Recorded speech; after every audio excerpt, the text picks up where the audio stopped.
Now we're going to take a little look at what the sun says about the Quran says about the sun.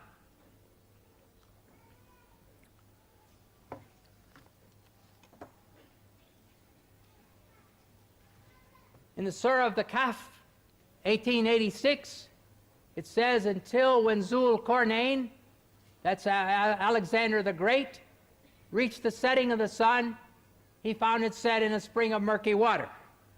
I'm sorry. In 20th century science, the sun does not set in a spring of murky water.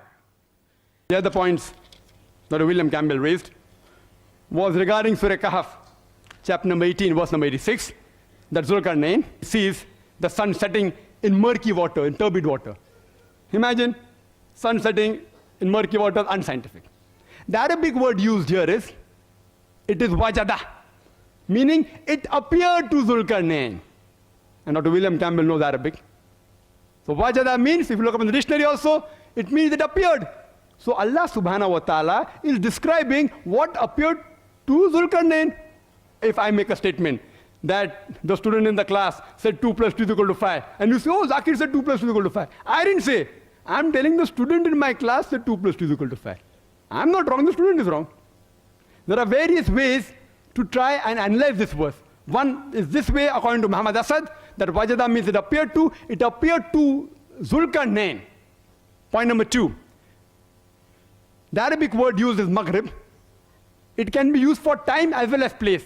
When we say sunset, sunset can be taken for time. If I say the sun sets at 7 p.m., I'm using it for time. If I say the sun sets in the west, it means I'm taking it for place.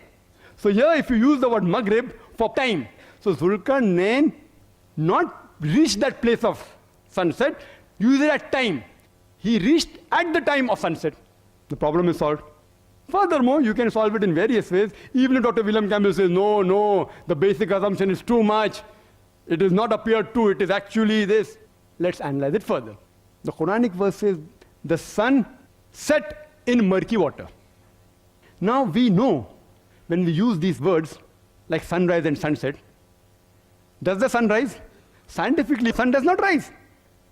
Neither does the sun set. We know scientifically the sun does not set at all. It is the rotation of the earth which gives rise to sunrise and sunset. But yet, you read every day in the papers mentioning sunrise at 6 a.m., sunset at 7 p.m. Oh, the newspapers are wrong, unscientific. If I use the word disaster, oh, there's a disaster. Disaster means there's some calamity which has taken place. Literally, disaster means an evil star. So when I say this disaster, everyone knows what I mean is a calamity, not about the evil star. Dr. William Campbell and I know when a person who's mad, we call him a lunatic. Yes or no? At least I do, and I believe Dr. William Campbell also will be doing that. We call a person a lunatic. He's mad. What is the meaning of lunatic? It means struck by the moon. But that is how the language has evolved. Similarly, sunrise is actually, it is just a usage of word.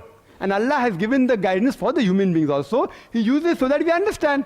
So it is just sunrise, not that it is actually setting, not the sun is actually rising. So this explanation clearly gives us a clear picture that the verse of the Quran of Surah Kahf, chapter 18, verse number 86, is not in contradiction with established science. That is the way how people speak.